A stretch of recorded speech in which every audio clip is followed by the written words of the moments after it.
Hello everybody, welcome back. It is time for another Fresh Finds. This one's gonna be just a little different because this is not a haul of new guitars that just came in. This is all stuff that is fresh off the bench. This is the stuff that we've been working on this week, and I think there's some really cool gems in here. We have been absolutely blowing through guitars lately. We have 4 of us working on setups at the moment, so we have been getting through a ton of guitars, which has been really awesome. Most of the guitars that we've got in recently, we've been able to get set up and listed really quickly, but also, maybe more interestingly, some stuff that we've had sitting around for a bit in our setup queue has finally been set up, which is great. A lot of really cool hidden gems in there and a lot of really great stuff hitting the site right now. Keep your eyes peeled. I picked some of my favorites from this week. Let's dig into them. We'll start here. Here we have. This is a 1993 Jackson Super Dinky, the Grover Jackson, as you can see on the headstock there. This is in candy blue, which is beautifully aged just a little bit, almost having more of like a purple hue to it, which I really like. Nice dark board, 24 frets, super low action, very shred. These are made in Japan. This example is totally original and it's in really nice shape too. Very well kept. You'll love to see it. These next 2 are some of my favorites from this video. We're actually gonna go listen to them. We're gonna plug them in. But we would love if you checked out our site at aflashfulofgear.com, or you can scan the QR code here. That is how we keep this thing going. So if you like what we do, we would love if you took the time to check out our inventory, as we are uploading new guitars almost every day. Let's look at these 2, and then we're gonna have to listen to them back to back. And I'm very curious to do that actually. This first one is a newer Fender USA Telecaster, but as you can see, it has a full rosewood neck, not just a rosewood fretboard, but the whole neck is rosewood. I personally have a Strat like this in my collection. I really like it. Definitely has a very different sound to it. Yeah, these are really, really cool. This is a FSR factory special run from 2016. It's got a really nice case with it as well. Actually, for bonus. I didn't realize it was out here. This is my Strat from the same line, same era. And it really needs to be restrung. These strings are really gross on here. I think this was set up for C sharp standard and it's been tuned up to E because the bridge is like, we would not be setting it up like that, so yeah. This is newer. Let's check out something a little bit older. Moving over to Fender Japan, and this is probably one of the most desirable releases from Fender Japan, at least of the widely known releases, and that is the Fender TL69 or TL Rose. This is the version from the mid-80s that's all rosewood.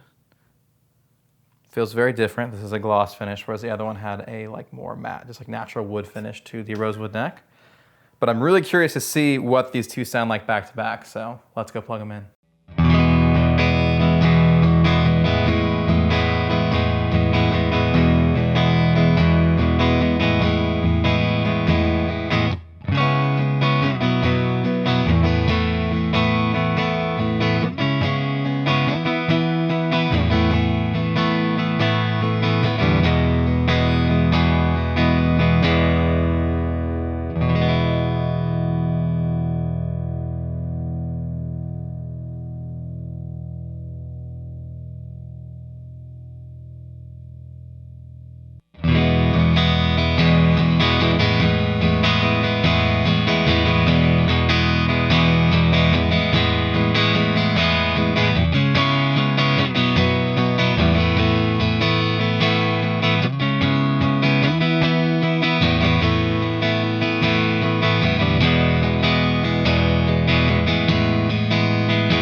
These two definitely sound quite different, but they both definitely have the rosewood neck thing going for them. They also play very differently. This one has a much flatter radius, which I noticed immediately, whereas the Japan one has a more like vintage style radius, 7.25 inches. This guitar is way hotter. For the distorted sounds, I definitely prefer this one. I think it sounded awesome. Broke up really nicely. For the clean sounds, I actually think I prefer the Japan one. It didn't have obviously as high of an output. It wasn't as hi-fi as this one, but it just had like a really nice kind of EQ to it. I really liked just the way it sounded, and you could definitely drive the amp a little harder without it clipping with the other guitar. So I did like that, but you could say that for most things with lower output pickup. Yeah, for clean, in the neck position at least, I was feeling the TL69, the TL Rose a bit more, but for more heavier sounds, yeah, this is the one. This is really cool too, and it's quite old.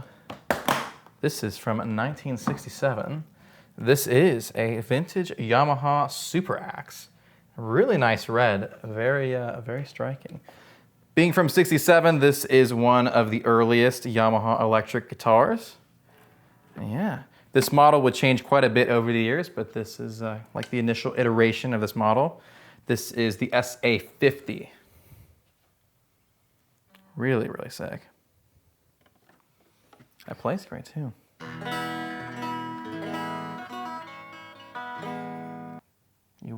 You'll get this kind of plate on the old Yamahas. You know what's great about these is you can use that to get access to the pots if you need to put the aux in there. Obviously, guitars like this can be kind of a pain to service when you need to like get into the actual electronics, but one nice thing with the Super Axe is a good access point right there. So I wish more guitars like this had that. Bonus, actually. This is not a fresh find at all. This is a stale find, I guess. This will be on Flashfoot Warehouse Deals Reverb. This is, unfortunately, a Yamaha Super Axe that's missing like all of its parts. This is just a husk at this point. It doesn't even have all its tuners. We'll probably actually separate out the tuners for those who need just one of them. There's a great visual of what I was talking about, which is what made me think of this guitar sitting right there. We've taken a couple things off this, but this was missing quite a few of the parts when it came in. I think we held out on this for like probably 2 years hoping to find the pieces we need. They never surfaced, so we unfortunately had to resort to parting out what's left here. Unintentional plug here, but yeah, if you're into stuff like this, we don't put it on like our main shop, put it on a separate reverb store called the Flashfoot Warehouse Deals. If you like projects or just other kinds of stuff, you might find something you like. Also put a lot of our pro audio stuff over there. There's a good mix of stuff, just stuff that's not like exactly what I look for the main shop will get put over there. Also, you'll get odds and ends like this or parts or whatever. If they don't have a home, they end up there. And now we're gonna step, I think about a decade into the future from that guitar. This is another Yamaha Super Axe even. This is the SA700. This is the evolution of the ones you just looked at. So at this point, obviously, we are getting way more into 335 territory. As a player, I definitely prefer this iteration of the Super Axe. These are really great. I would go as far as to say underrated, but yeah, very cool vintage Japanese kind of 335 style semi-hollow body guitars. They sound good too, so yeah. My full seal of approval. Had to include a bass in this video. This is obviously not the original case of this, but here we have a Ernie Ball Music Man Sterling bass. Now at first look, you might think this is a Stingray, but it is not. The body of this is actually smaller.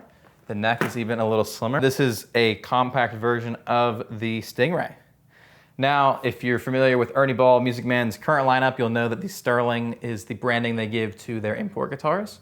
This is not that. This is a USA-made Music Man, but the model is the Sterling. So that's nice and confusing. But these are really cool.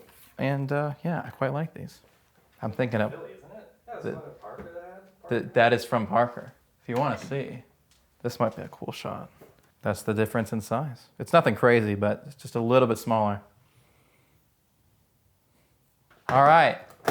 The last guitar we have here definitely warrants being plugged in, and that is a very Alex guitar. This one we picked up at the Philly Guitar Show, but we haven't got to plug it in yet, so that's why we had to feature it today, and it also just made it through the setup queue, and that is a custom shop Gibson Les Paul Special historic reissue. This is specifically a reissue of the 1960. These are pretty rare. They didn't make that many of these with these exact specs. And so I was really excited about this when we found it, and it was easily one of my favorite, if not my favorite finds from that show. So yeah, I think one of the things that's really interesting here is it's a 1960 reissue, but the neck is not slim. Like, it's not crazy thick, but it's definitely in like the kind of 59, maybe even the slimmer side of 58 territory, at least based on kind of Gibson's typical custom shop specs. But yeah, definitely a little bit fatter neck. It's not slim, but it does feel right at home, even though it is quite a bit thicker than the specials that I have in my personal stash. But yeah, let's go hear it.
I hope you guys have enjoyed hanging out today. Definitely a lot of cool guitars.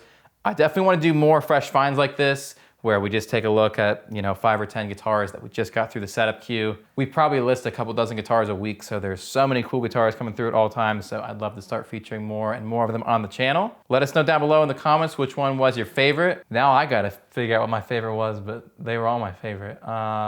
I don't want to pick this only because this is my favorite and this is the one I would normally pick, but that's a very stereotypical answer for me. Of course, the Les Paul Special is going to be my go-to, but aside from this, I really like the Japan Rosewood Telly. That one's really, really special, so I'm going to go with that one. I think that's my favorite. That's not this. Don't forget to like, subscribe, comment, share the video, and all that good stuff, and we will see you in another video soon. Bye. If you enjoyed this video, we would love if you checked out this one as well, as you might like it too. Great. YouTube.